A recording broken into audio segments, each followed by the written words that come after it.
Saudações de paz a todos, sejam bem-vindos à primeira edição do nosso programa Visão do Evangelho aqui no Prato Cheio Podcast. Este é aquele programa que veio para contribuir no teu crescimento espiritual, por isso aproveita e siga-nos nas redes sociais. Prato Cheio Podcast no Instagram, no YouTube e também no Facebook. Siga-nos, esteja a par de todas as novidades e venha explorar os mistérios do Divino conosco. Hoje nós vamos falar sobre a salvação em Cristo Jesus e para este tema está conosco o apóstolo Cornélio Emanuel. Apóstolo, seja muito bem-vindo. Muito obrigado. É um prazer tê-lo aqui. Obrigadão. Saudações de paz a todos que nos Amém. acompanham. Apóstolo, antes mesmo de prosseguirmos, gostava de lhe pedir que nos abençoasse com uma oração de abertura. Amém. Oremos. Amém. Bendito Deus e Pai, graças te damos. Tu és bom e o teu favor é infinito para conosco. Tua misericórdia transcende os nossos limites e a razão de nós não sermos consumidos. No poderoso nome de Jesus, Pai, sujeitamos o ambiente, o pensamento, o realizar e tudo quanto há de ser feito na Tua poderosas mãos. Em nome de Cristo Jesus, nós oramos confiante que o Senhor fará muito mais abundante, além do que pedimos ou pensamos, segundo o poder que nos opera. No nome de Cristo Jesus. Amém. Amém. Muito obrigada pela oração, apóstolo. Nós conhecemos o apóstolo como sendo um excelente pregador da palavra de Jesus, mas eu tenho quase a certeza que, para além de transmitir muito bem a palavra, o apóstolo faz variadíssimas outras coisas. Então, gostava muito que o apóstolo pudesse fazer uma pequena apresentação sobre si. Eu tenho muita dificuldade em fazer uma breve apresentação, Ok. porque não sei exatamente como, né? O que nós podíamos dizer é que nós somos profissionais em contabilidade e fiscalidade. Uau. Trabalhamos em consultoria, né? E É difícil, né? é muito difícil. Sou responsável de uma família, eu tenho uma linda esposa, uma linda filha. Amém. Pastoreio algumas congregações. Algumas, muitas. Algumas congregações.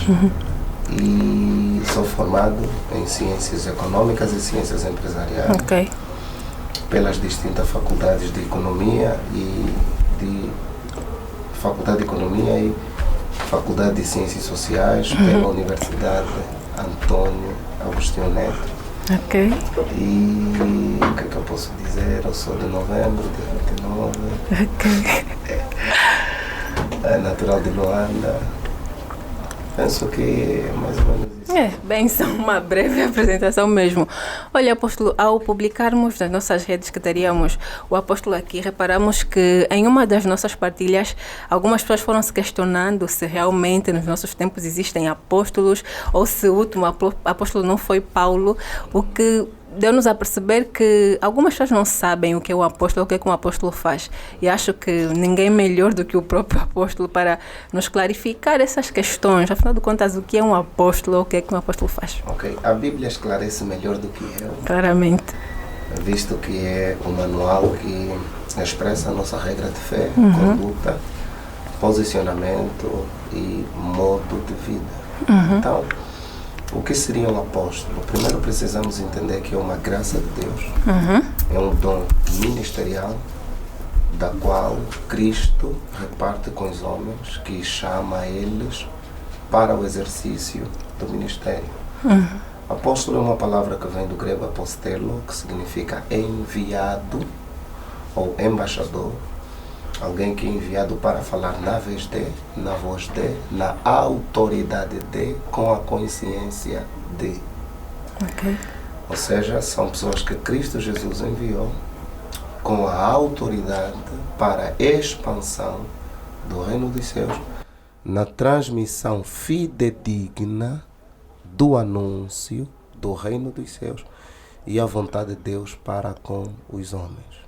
Sendo um pouco rápido, quando falamos do ministério apostólico, ele está alinhado em três principais categorias. Nós temos os apóstolos do Cordeiro, os apóstolos de Cristo e apóstolos de edificação.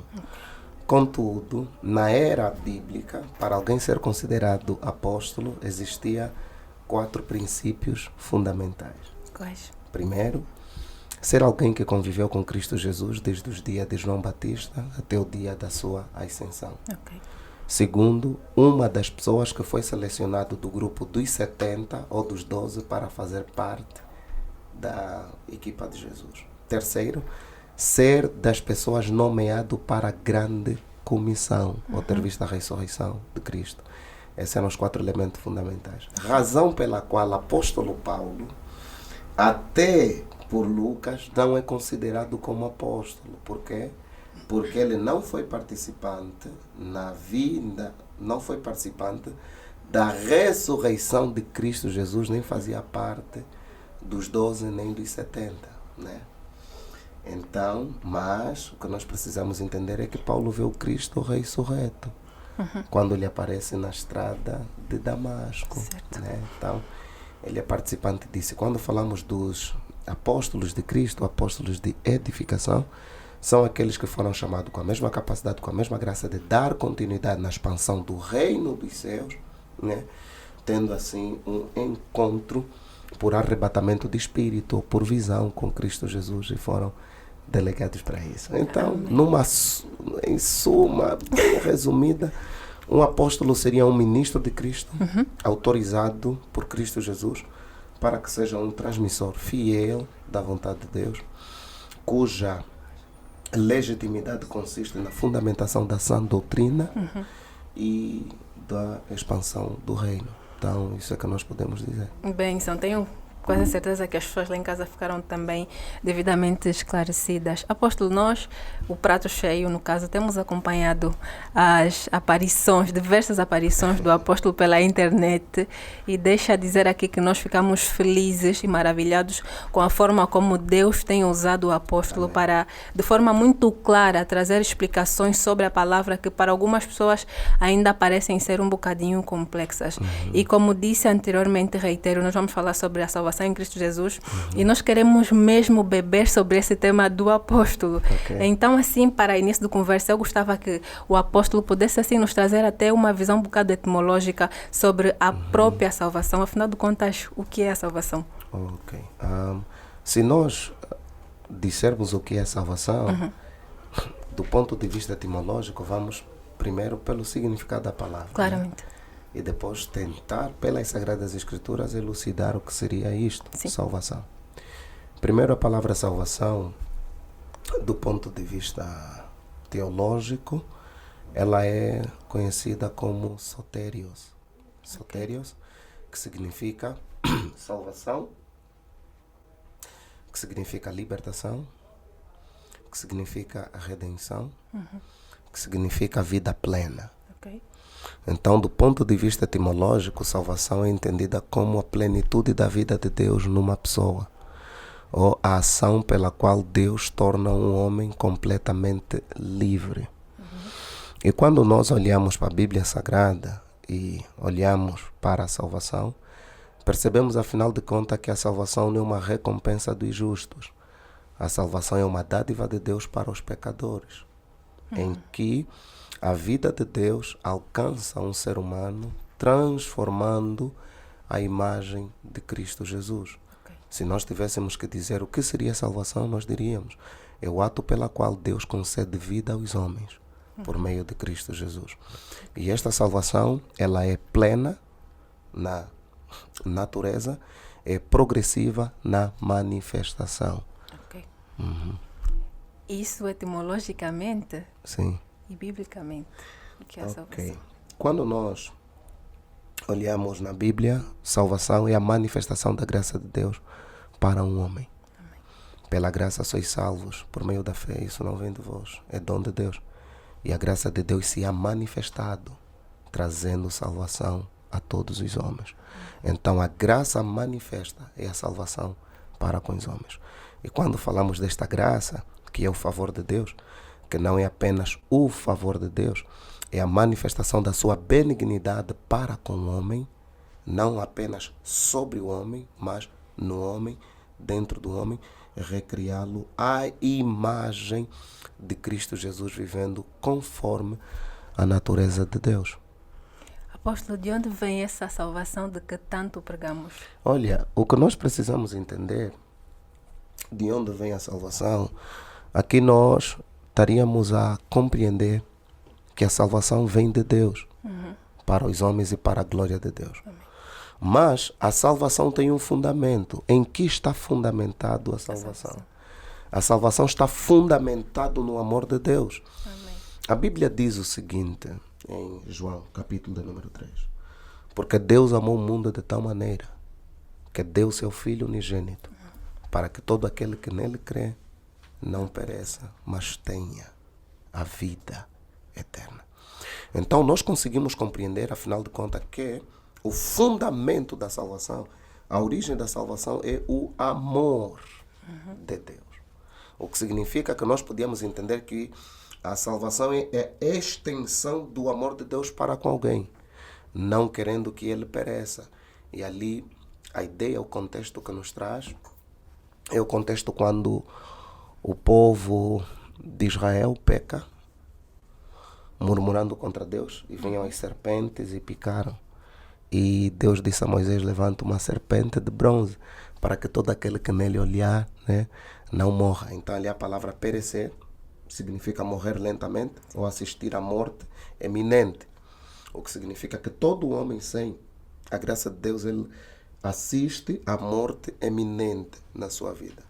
E o único antídoto para isso é o amor de Deus manifesto em Cristo Jesus. Certo. Apóstolo, hoje em dia, graças a Deus, dentro das nossas igrejas, muito se fala sobre a salvação e, por acaso, fala-se muito bem. Mas o facto é que ainda existe uma grande coletividade de pessoas que não sabem de forma detalhada todo o processo, tudo o que Jesus passou para que hoje nós pudéssemos ter acesso livre e direto a essa gloriosa salvação. Então, eu gostava muito que o apóstolo pudesse nos clarificar, e sem pressa, se puder, de forma mesmo detalhada sobre tudo que o nosso Salvador teve que fazer para que hoje tivéssemos então acesso direto a essa gloriosa salvação. Ok. Tudo em Cristo, por Cristo, é unicamente exclusiva para a salvação de todos os homens. Amém. Desde a encarnação, nascimento, crescimento, crucificação, sepultamento e ressurreição e ascensão. O que nós precisamos entender é que a primeira coisa que houve para a salvação é aquilo que os teólogos chamam de gnose. Gnose, que quer dizer esvaziamento. E o apóstolo Paulo espelha muito bem isso quando vai dizer que haja em vós o mesmo sentimento que houve em Cristo Jesus, o qual, mesmo sendo Deus, não teve por usurpação ser igual a Deus.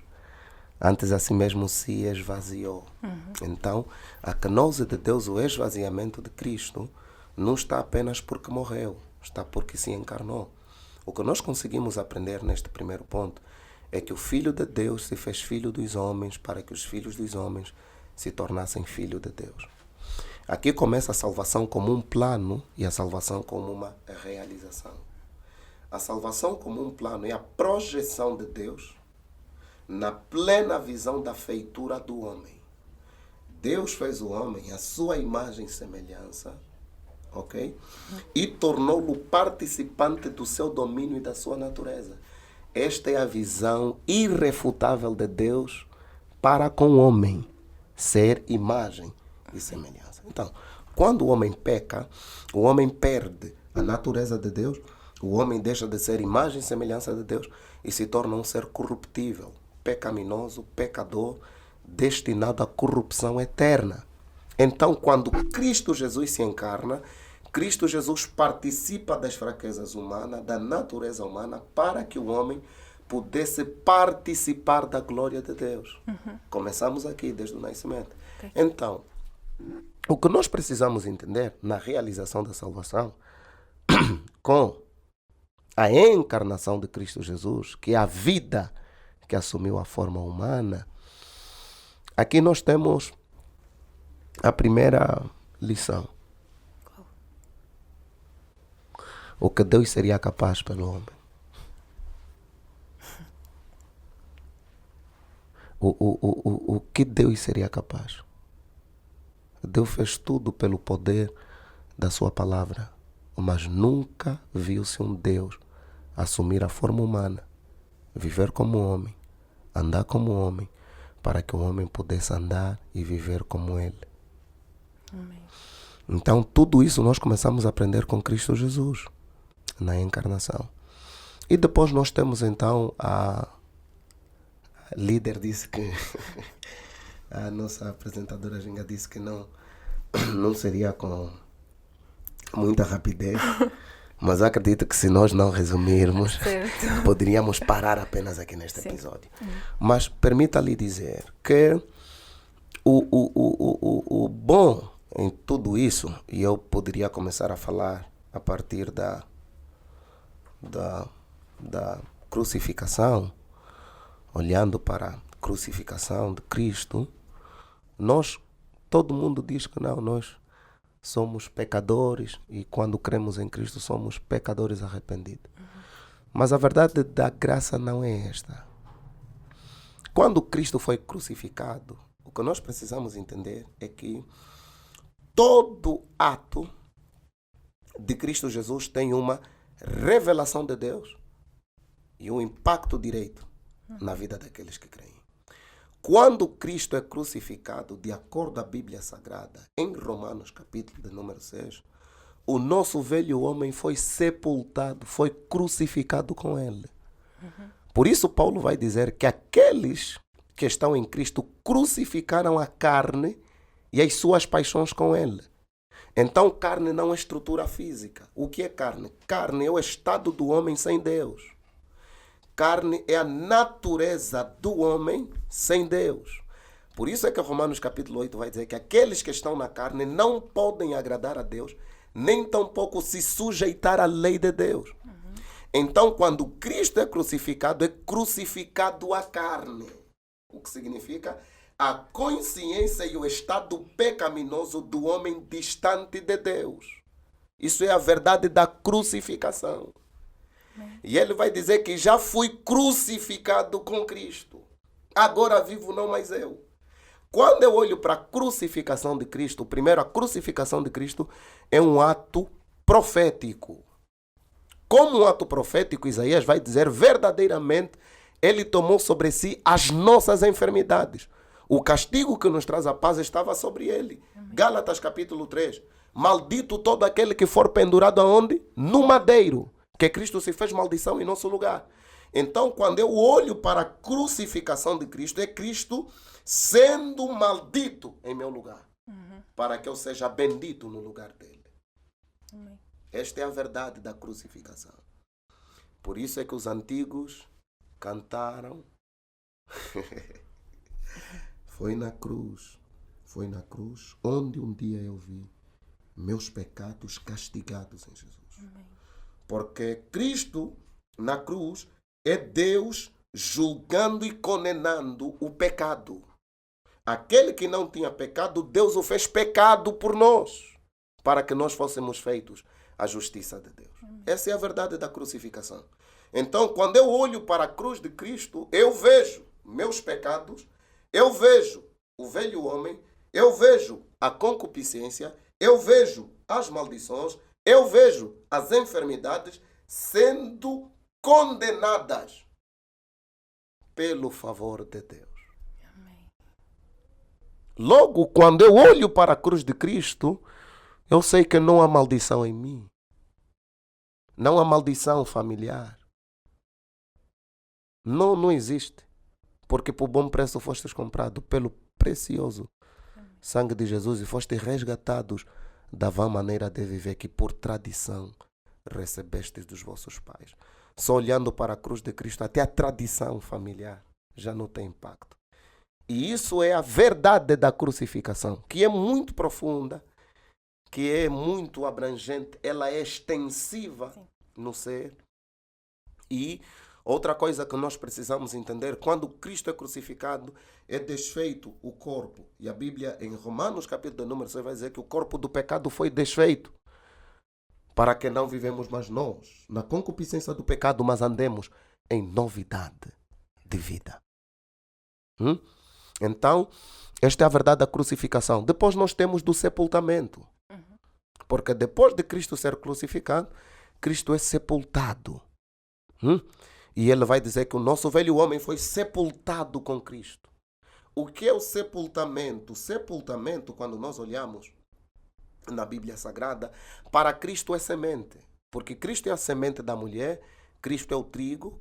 Quando vão lhe perguntar em João capítulo número 12, ele vai dizer, se o grão de trigo não morrer, permanece ele só.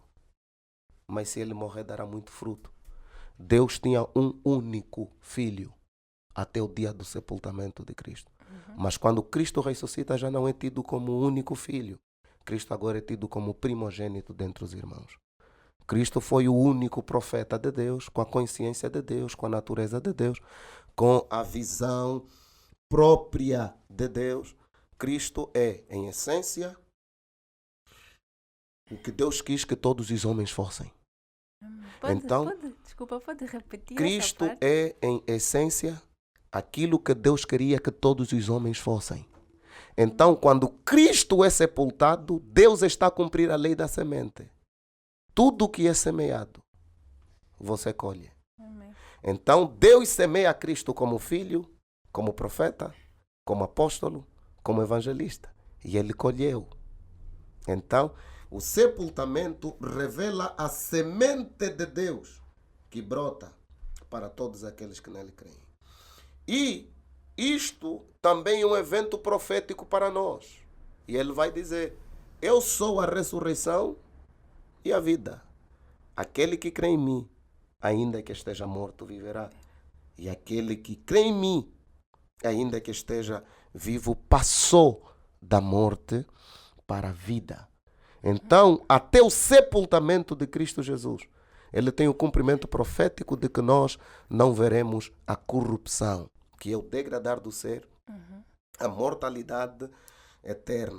Então, o sepultamento de Cristo Jesus faz parte de um evento escatológico que nós temos, o arrebatamento, né? Da transformação do corpo mortal para o corpo imortal. Aquilo que é corruptível há de se revestir da incorruptibilidade. Tudo isso está no sepultamento de Cristo. Depois nós temos então a ressurreição. E a ressurreição em Cristo, quando ele ressuscita, Paulo vai dizer a mesma coisa em Colossenses capítulo número 3. Se já ressuscitaste com Cristo, pensai nas coisas que são de cima, onde Cristo está sentado à destra de Deus Pai Todo-Poderoso. E Romanos capítulo número 6 ainda vai nos dizer que nós, permaneceremos nós no pecado para que a graça abunde de maneira nenhuma. Nós que para o pecado já morremos, como ainda viveremos para ele? O que significa que sepultamento de Cristo significa que eu morri para o pecado. E a ressurreição de Cristo significa que eu vivo para a glória de Deus. Quando nós temos essa consciência, na realização da salvação, ela se torna efetiva, praticável e vivenciada em nossas vidas. Então, o que nós precisamos entender é que Cristo morreu, e a Bíblia diz que morte e morte de cruz, para que as pessoas entendam que naquela altura morrer na cruz era morrer como um criminoso, morrer como um maldito, morrer como alguém desprezível. E ele usou uma coroa de espinho que representava a desonra. Mas hoje nós somos honrados por Cristo Jesus. Ele usou uma coroa de espinho, mas certamente que todos aqueles que viverem obedientes à sua vontade terão coroa de ouro, coroa de justiça, coroa de glória. Ante a sua presença, enquanto os anjos tirarem, em nós havemos de receber. Amém. Bênção. Apóstolo, está a ser já uma grande bênção e alegria tê-lo aqui nessa conversa. E, apóstolo, depois de tudo que Jesus fez... Não, eu penso que não terminei, desculpa cortar. Ah, não? Sim, eu precisaria dizer isso. Sim. a realização da salvação é um ato exclusivo de Deus. Amém. Deus realizou a salvação sozinho, nele mesmo. Ok. O Pai enviou o seu único filho. Ali a palavra único significa monogenia. Ou seja, aquele que possui tem a mesma natureza que ele. Porque Jesus é Deus de Deus, Deus dos homens, homem de Deus, Deus homem. Ele é verdadeiramente Deus, verdadeiramente homem. Amém. E a reconciliação plena, né, de Deus para com os homens. Então a realização da salvação não foi feita pelos homens. Não há pastor que realiza a salvação. É uma obra exclusiva de Deus, em que a deidade, Deus, o Pai, Filho e Espírito, tem a obra exclusiva, cujo mérito, honra, glória, tudo cabe somente a Ele. Porque Cristo fez tudo pelo poder do Espírito. Tudo pelo poder do Espírito. Rendeu a sua vida na mão do Pai e foi ressuscitado pelo poder do Pai. Então a realização da salvação cabe exclusivamente a Deus. A ninguém mais. A ninguém mais tem este mérito, este atributo de Salvador, né? Apenas ao nosso grande e soberano Senhor Jesus Cristo. Amém. Apóstolo, ia dizendo, depois de tudo que Jesus fez por nós na cruz, depois de tudo que Ele passou, hoje todas as pessoas podem ser salvas ou a salvação ela é exclusiva para um grupo específico de pessoas? Não. Aqui nós estamos em um ponto sobre a delimitação da salvação. A salvação é para todos. Salvação não é para um grupo restrito de pessoas. Acredito que esta mentalidade é uma mentalidade errônea no que cerne à predestinação. As pessoas aplicam muito mal. É só nós lembrarmos um pouco, voltar à Bíblia. Quantos seres pecaram contra Deus? 2. Uma classe angelical e os seres humanos. Okay. Dentre os homens e a classe angelical, quem Deus escolheu salvar? Os homens. Amém. Então, Cristo Jesus foi claro, porque Deus amou o mundo de tal maneira que deu o seu Filho unigênito, para que todo aquele que nele crê, aquele que nele crê, não pereça, mas tenha vida eterna. E Cristo é a nossa propiciação, não apenas nossa, mas de todo o mundo. Então, o alcance da salvação é para a humanidade, na medida que nós pregamos o Evangelho. O apóstolo Paulo vai dizer, como crerão, se não há quem pregue? Como pregarão, se não forem enviados? Então, a salvação está à disposição de todos que creem. Como eu dizer, aqui tem água de favor para saciar a sede, mas tem direito aquele que pegar. Então, tem direito aquele que pegar. É para todos, mas usufrui aquele que pega. Muito bem, apóstolo. Muito obrigada. Amém. E quanto aos que nos acompanham, vamos agora a uma curta pausa e já voltamos.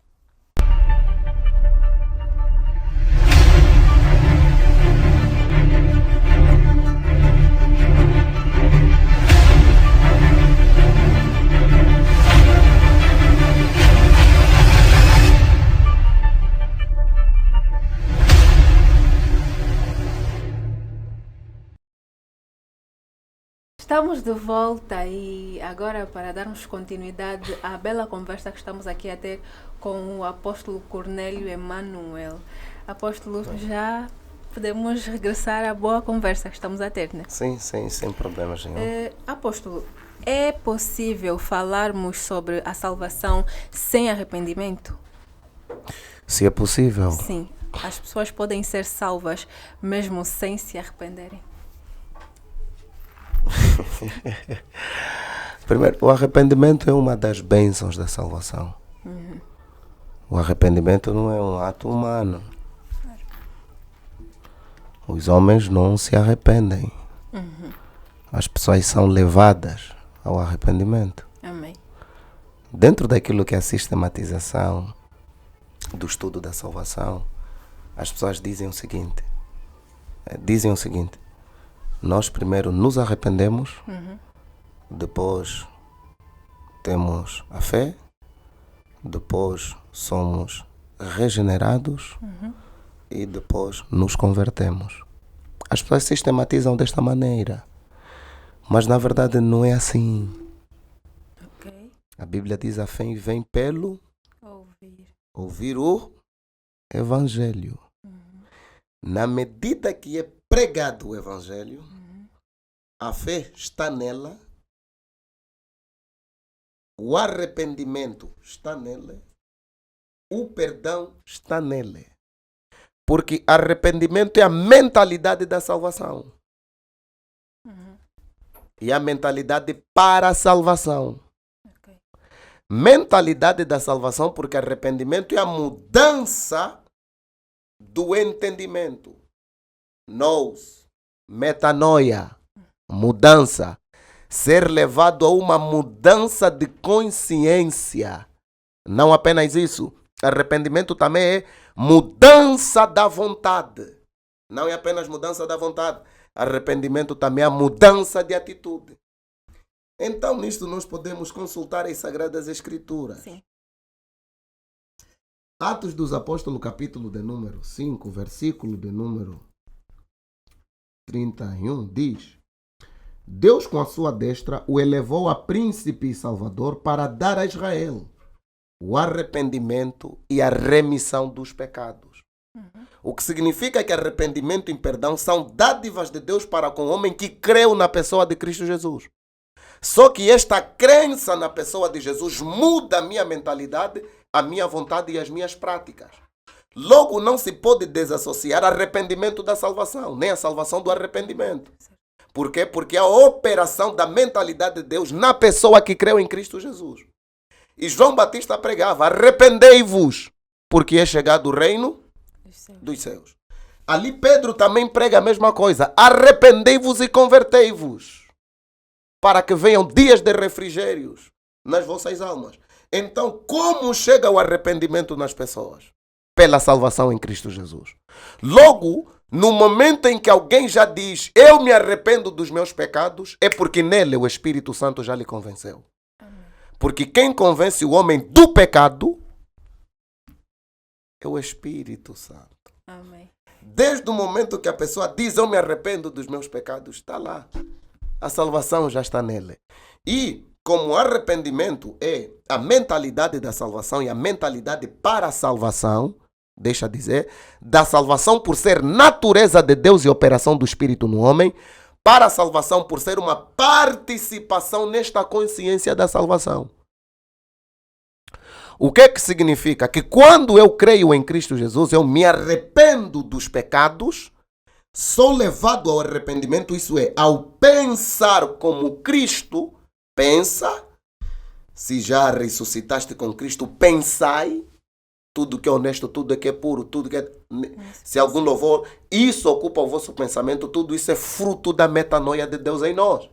Ok? Que não tem princípio nos homens, tem princípio em Deus e continuidade nos homens naquilo que é a vontade de Deus. Né? Então, para o arrependimento consiste numa vida cotidiana, a obediência da vontade de Deus.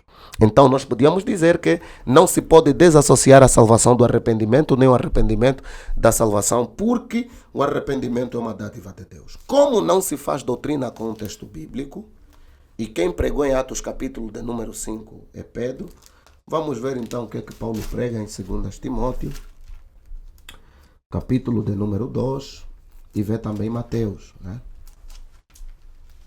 2 Timóteo, bem rápido, capítulo 2, versículo 25. Insistindo com mansidão aos que resistem, a ver se Deus lhes conceda o arrependimento para conhecerem a verdade.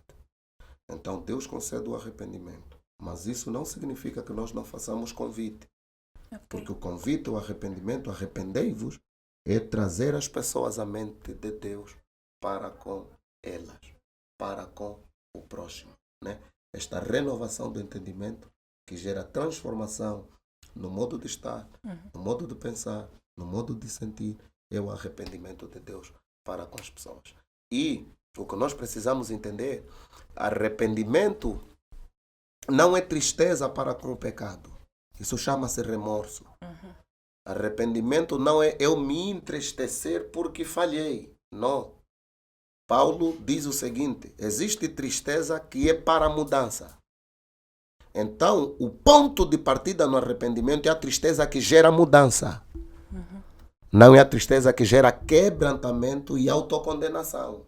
Ah, Deus, pequei contra ti, sou um pobre miserável, não sei quanto. Isso é ignorância. Isso nem é arrependimento.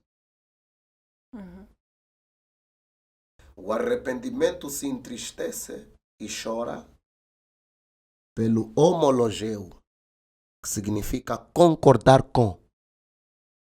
Quando eu sou salvo, concordo com a obra de Cristo e discordo com o pecado. O que é concordar com a obra de Cristo? Que não vivo para o pecado, mas vivo para a glória de Deus. Onde a minha tristeza manifesta a insatisfação pela fraqueza e o desejo ardente pela vida plena em santificação. Então, esta é uma das verdades sobre o arrependimento. Amém. Falou um bocado sobre arrependimento e eu lembrei-me agora sobre o batismo. Apóstolo, qual é a importância do batismo para a nossa salvação?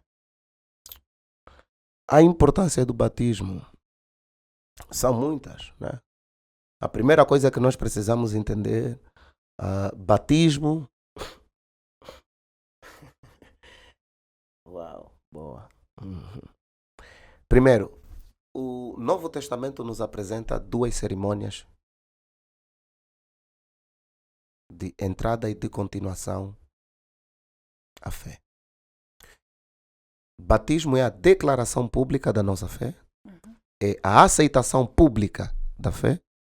Batismo é a representação da lavagem e da purificação pelo sangue de Cristo. Batismo também é a declaração de que eu morri para o mundo e vivo para Deus.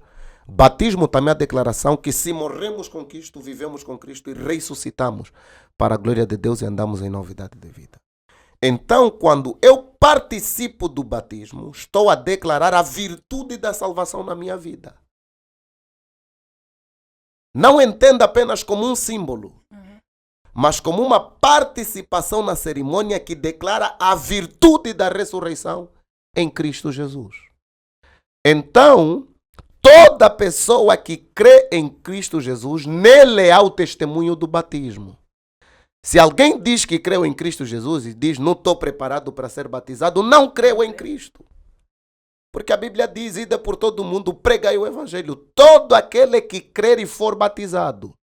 Logo, a crença na pessoa de Cristo e o batismo andam junto, não se separam, né? Assim como uma pomba voa com as duas asas, a crença em Cristo Jesus está associada ao batismo, né? Este batismo que é a declaração da aceitação da nossa fé, em que nela tem o testemunho da aprovação de Deus, do qual eu me identifiquei com a vida em Cristo Jesus.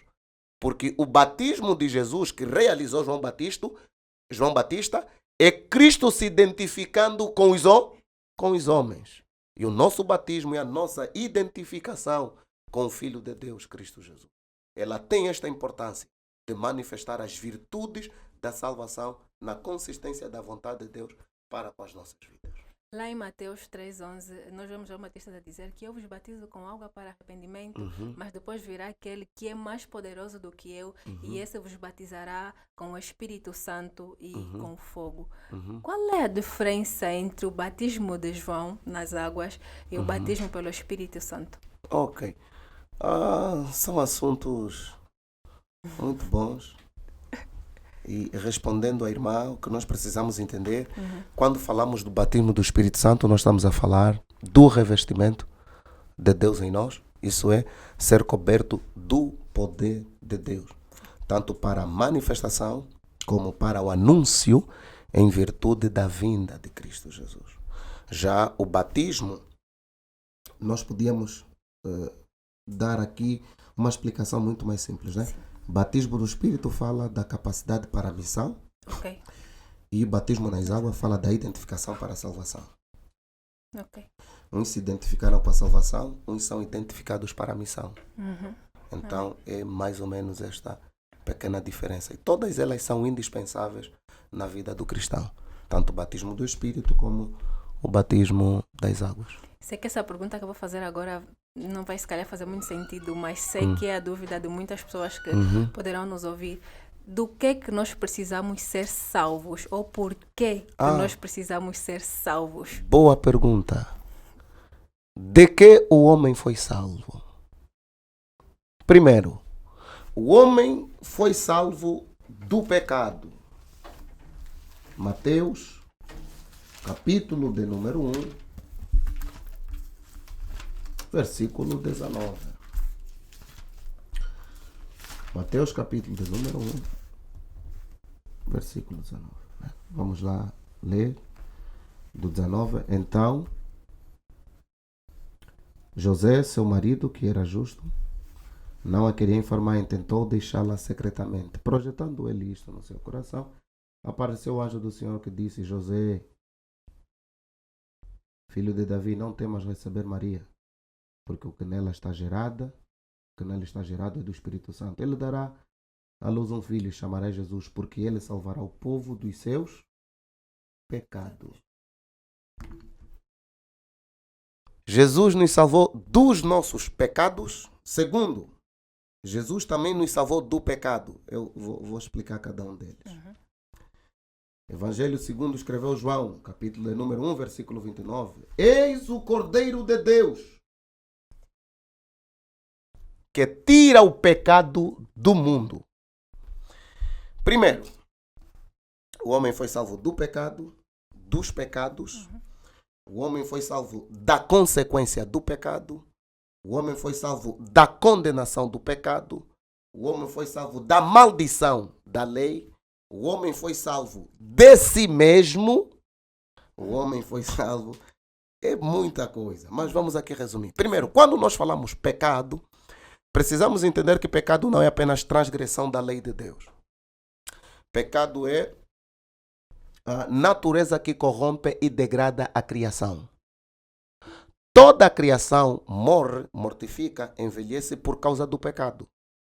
Porque Paulo vai dizer, por um homem entrou o pecado no mundo e por outro saiu o pecado. Ali quando se fala de pecado não se fala apenas de ratá ou armateia, que significa errar no alvo. Sim. Mas como a natureza que degrada e compromete a existência e todo o universo ficou sujeito ao poder do pecado, que é a corrupção, a mortalidade, né?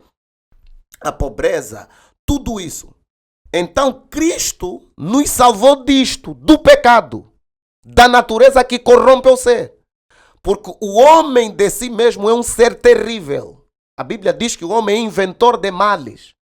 Em Jeremias vai dizer que até o maligno admira as vossas obras. O homem chegou a um nível da prática do pecado que Satanás nunca fez. Satanás nunca fumou lhamba. Nunca tirou gravidez. Satanás nunca fez bomba. O homem chegou a isso porque a natureza do pecado multiplica o mal e inflama e compromete toda a natureza. Se o pecado fosse bom,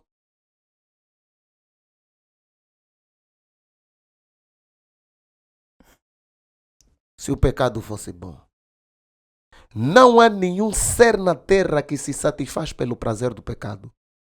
Porque o prazer do pecado é enganoso. Quanto mais pratica, mais vazio fica. E mais dependente a pessoa se torna. E o homem de si mesmo não pode vencer o pecado. Todos foram subjugados pelo poder do pecado. Não há um homem que foi conhecido em sua grandeza que o pecado não revelou pequenez nele. Não há. Podemos falar de Davi, Abraão, todos os homens, por mais grandes que foram, se tornaram pequenos, né? Então o pecado tem a sua própria lei, que é a concupiscência. Assim como o universo tem as leis da gravidade, a lei do retorno e sucessivamente. O pecado tem a sua lei. E a Bíblia diz, portanto agora nenhuma condenação há para aqueles que estão em Cristo Jesus.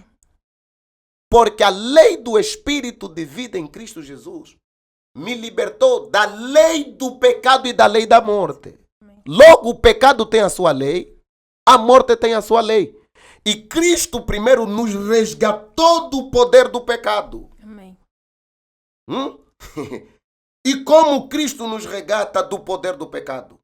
Assumindo a forma de homem. Está escrito aqui em Romanos. Bonito esse texto. Eu amo muito esse texto. Permitam-me ler. Os irmãos que podem me ouvir. E este texto não pode ser isolado daquilo que está escrito em Romanos capítulo 7, versículo 21. Permitam-me ler isto aqui e eu tenho que responder esta pergunta porque eu gostei dela. Paulo vai dizer o seguinte, no versículo 17. De maneira que agora já não sou eu que faço, mas o pecado que habita em mim. Porque eu sei que a mim, isto é, na minha carne, não habita bem algum. Com a minha carne,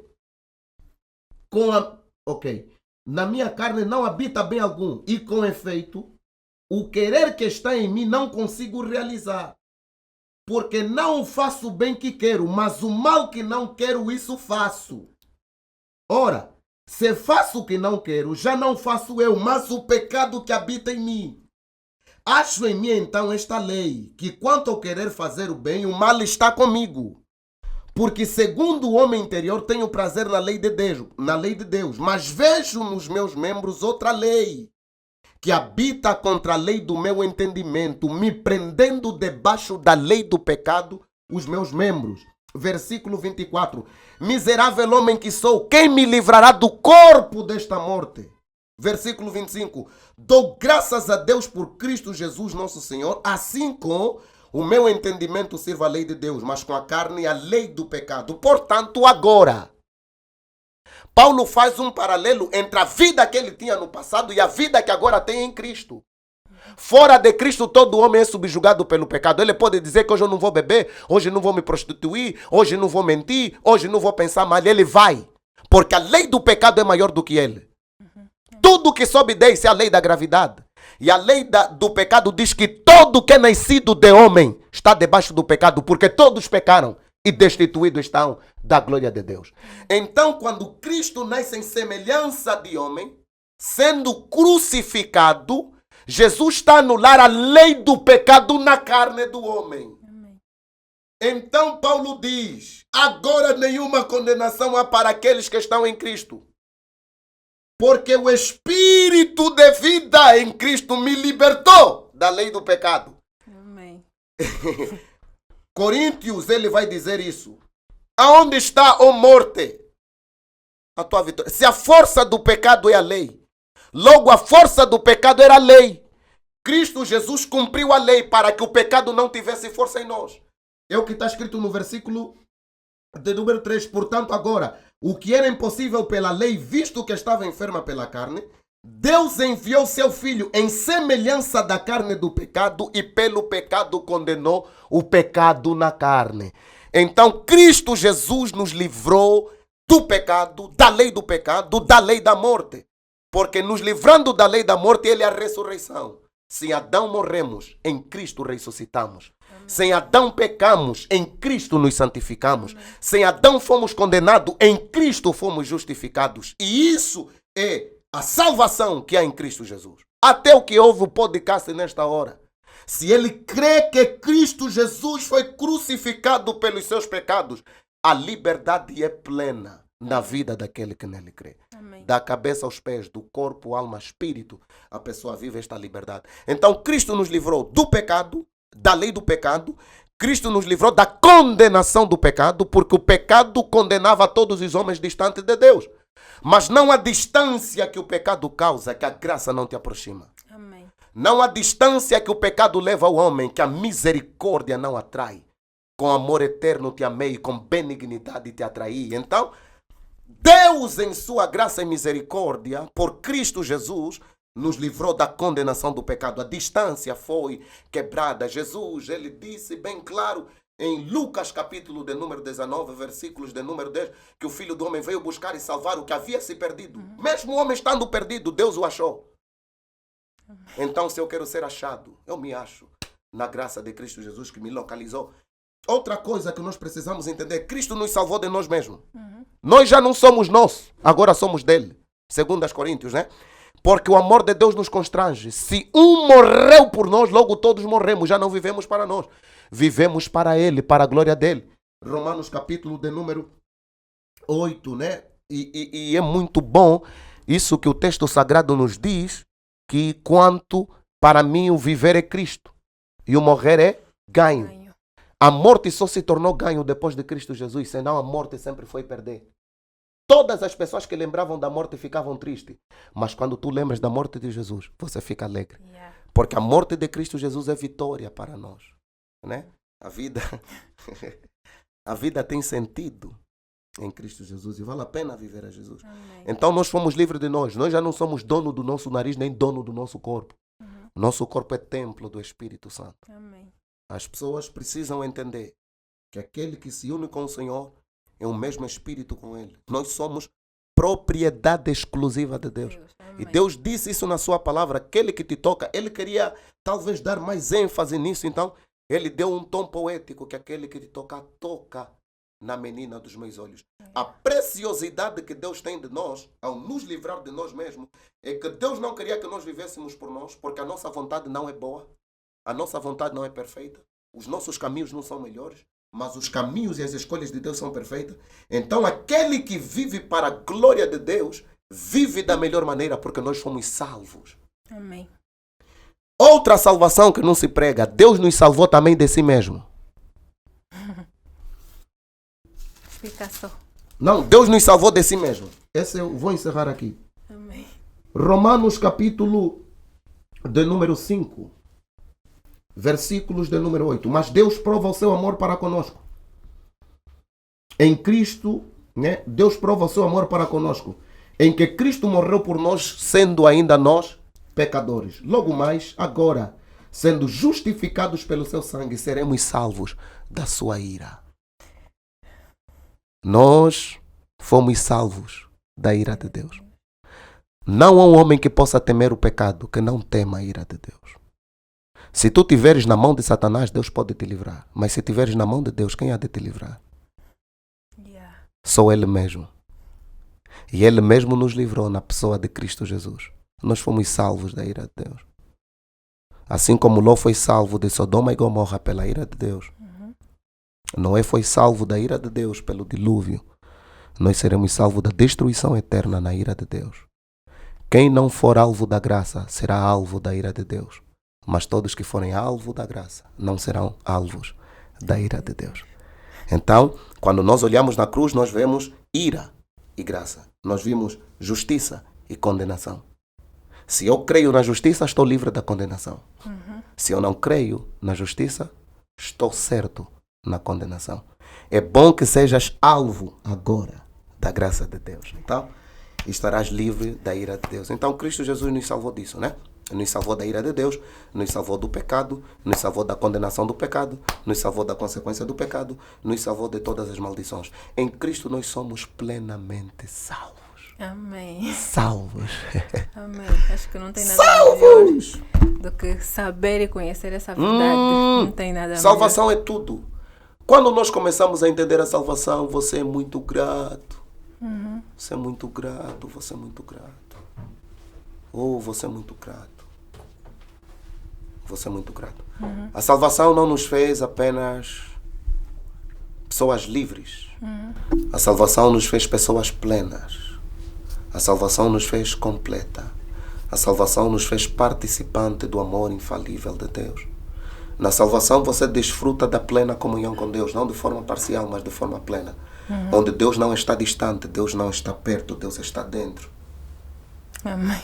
Porque perto é pouco para desfrutar da comunhão de alguém. Ei. Tem que ser dentro.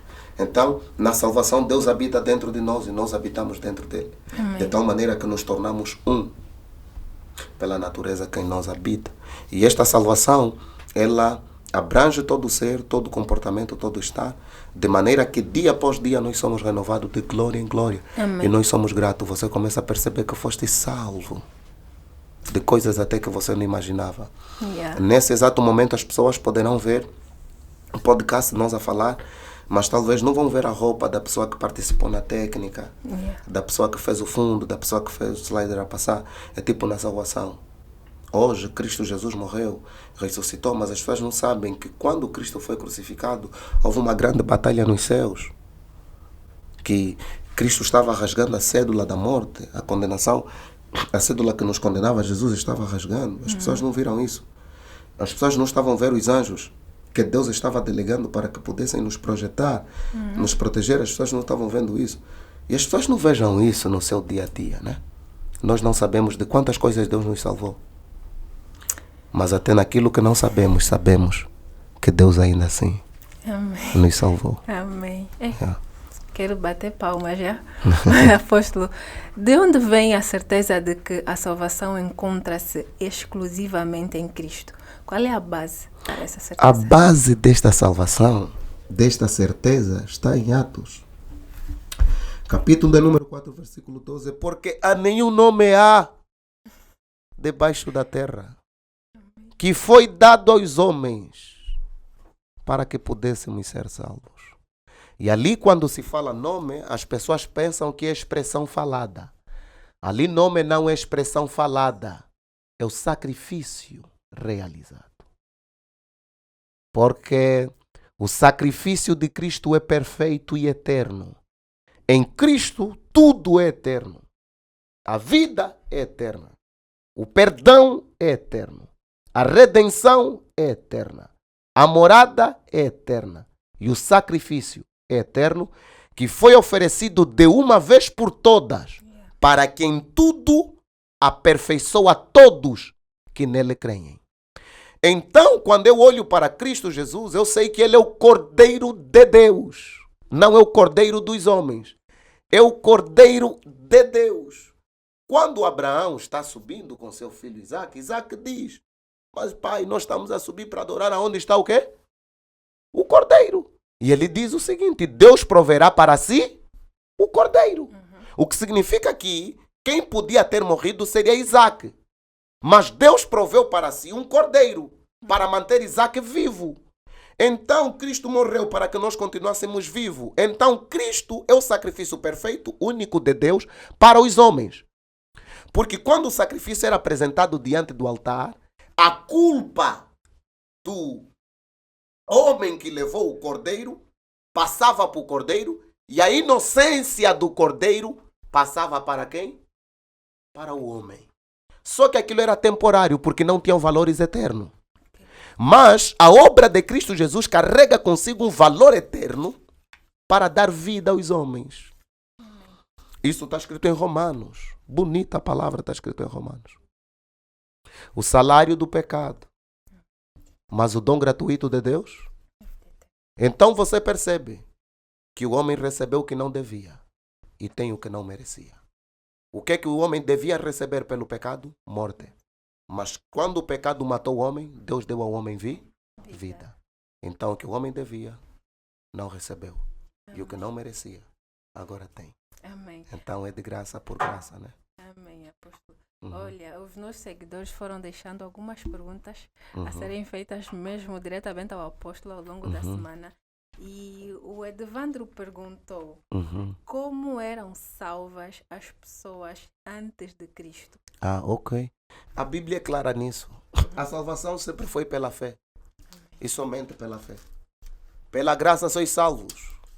Por meio da fé. Isso não vem de vós. É dom de Deus.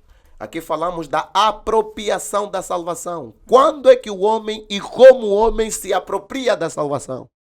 Como é que o homem participa da salvação? Pela fé em Cristo Jesus. O que precisamos entender é que a Bíblia Sagrada tem muita cristofania. O que é cristofania? É a manifestação parcial de Cristo no Antigo Testamento. A Bíblia diz que Abraão creu em Cristo e isso lhe foi imputada como justiça. Como é que Abraão creu em Cristo? Vendo a promessa da sua vinda. Então eles creram de maneira plena a um tempo em que a graça se manifestou de maneira parcial. Então como é que eles foram salvos? Foram salvos por meio da fé. Isso está escrito em Romanos, capítulo de número 1, versículo de número 17. Porque nela se descobre a justiça de Deus de fé em fé, como está escrito, justo viverá da fé, né? Então nós precisamos entender isso, que todos foram salvos por meio da fé em Cristo Jesus. Apóstolo, fomos salvos por meio da fé, mas acredito eu que existem algumas pessoas que não sabem exatamente o que é a fé, embora nós, como cristãos, já saibamos muito bem o que é isso. Então, diga-nos o que é a fé. Aqui falamos da fé salvífica, não falamos da fé especial ou da fé como dom. Não estamos a falar disso, estamos a falar da fé salvífica. O que é a fé salvífica? A fé salvífica consiste em depositar esperança e confiança na pessoa de Cristo Jesus como único e pleno Salvador. Não é suficiente. É pleno. Então, quando eu entendo que Cristo é a dádiva de Deus para a minha salvação e que Ele morreu em meu lugar para que eu viva em seu lugar, certamente esta certeza é desenvolvida no homem. Porque fé não é a expectativa que o homem cria. Sim.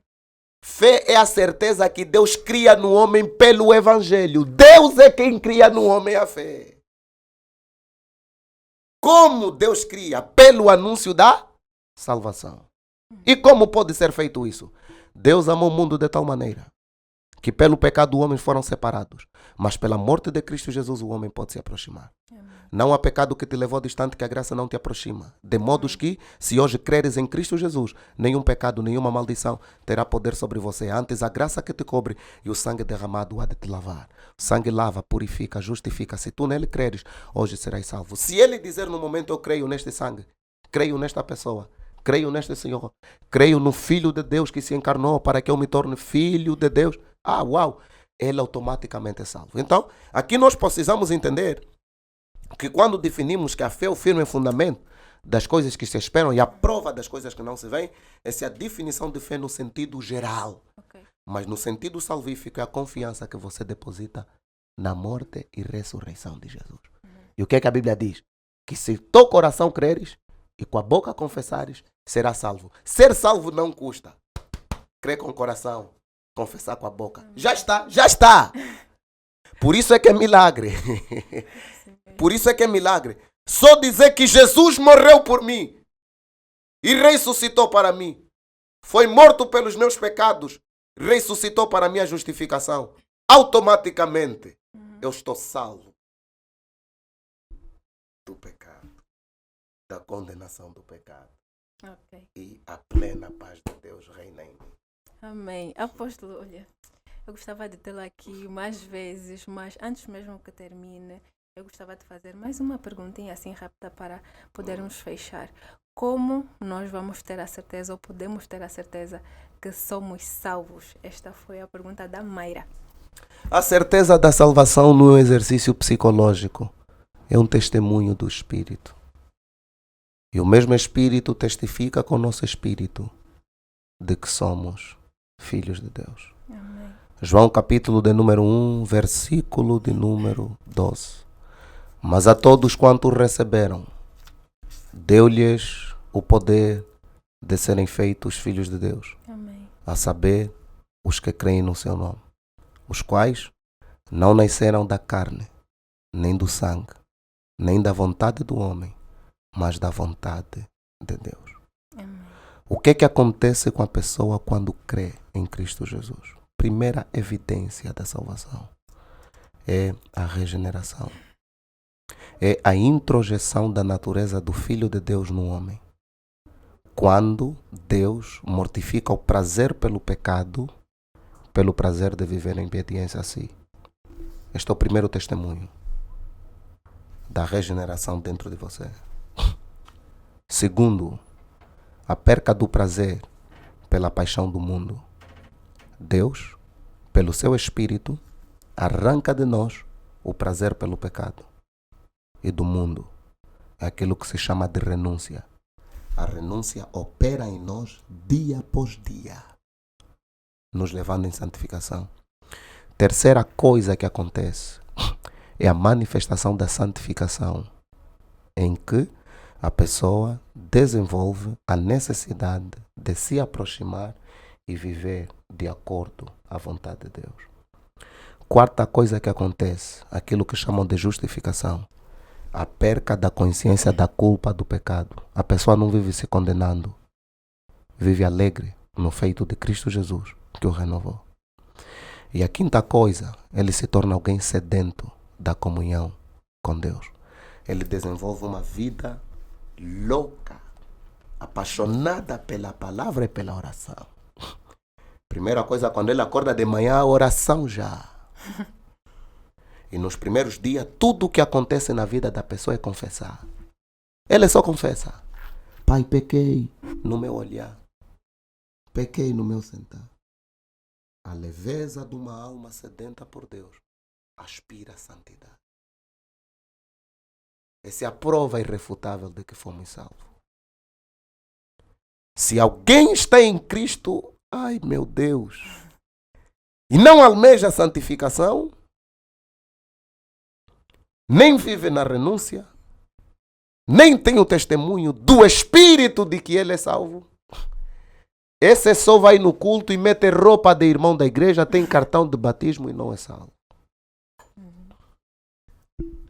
Os frutos dizem se na verdade isso é uma figueira ou é abrolhos.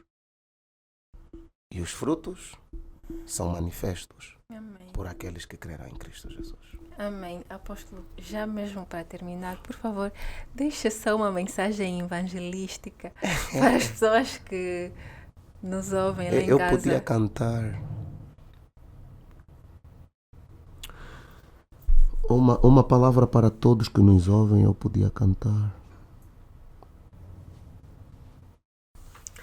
Eu podia cantar.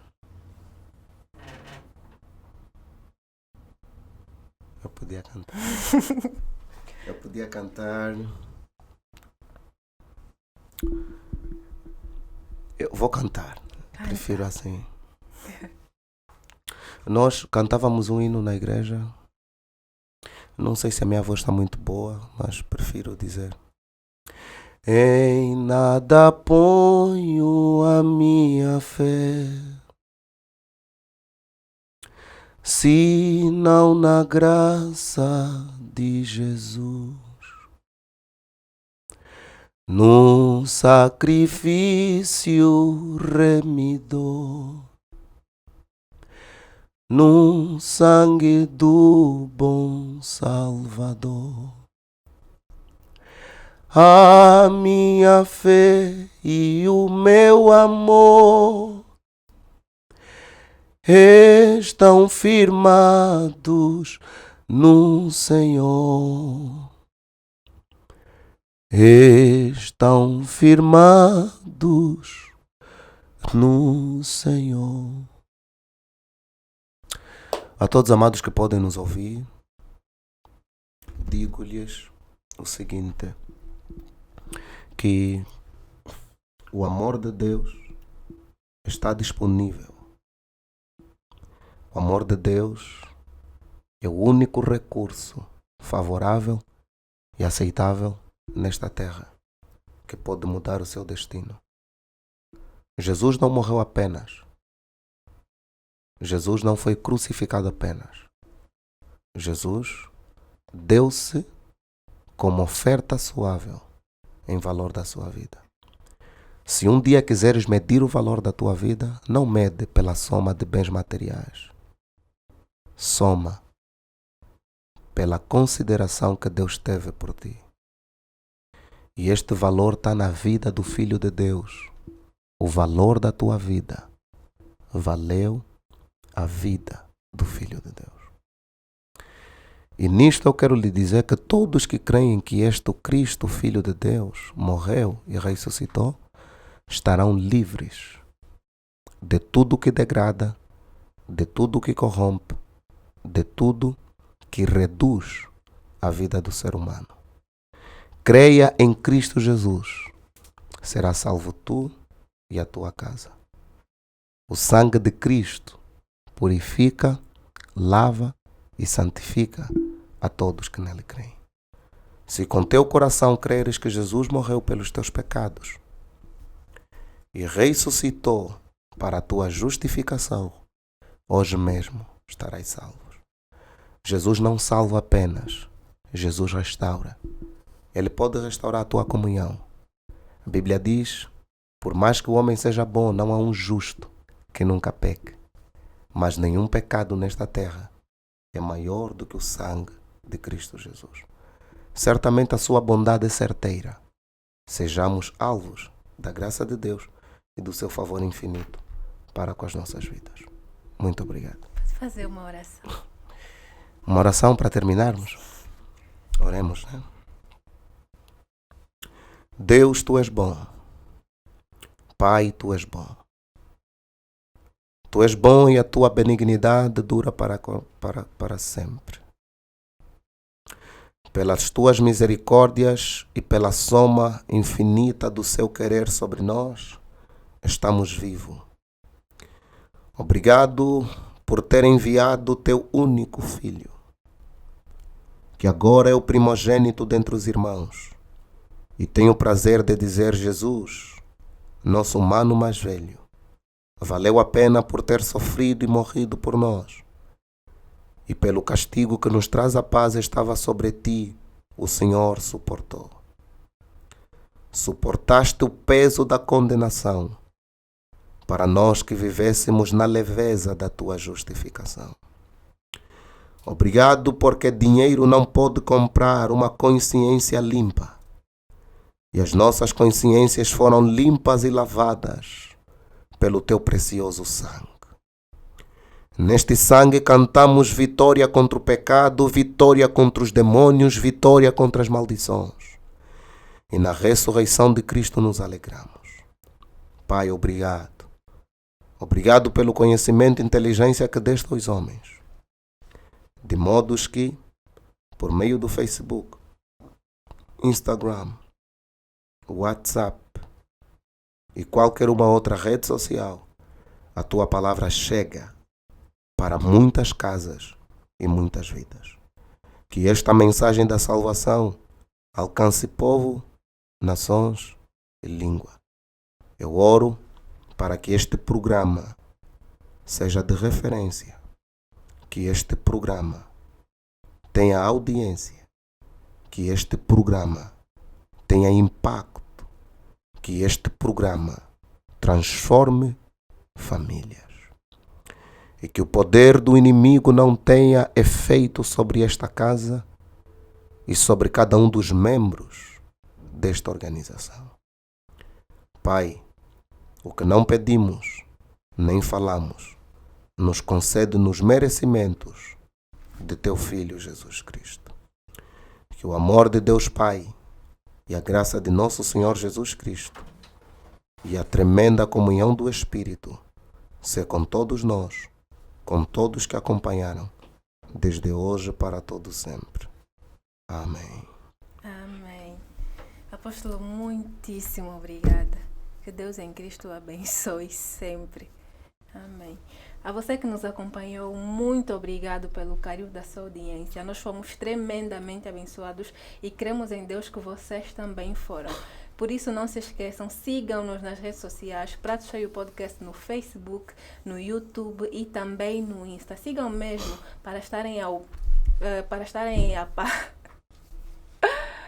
Amém. Sigam, estejam a par de todas as novidades e não se esqueçam, no que depender de vocês, estejam em paz com todos. Que o Senhor abençoe.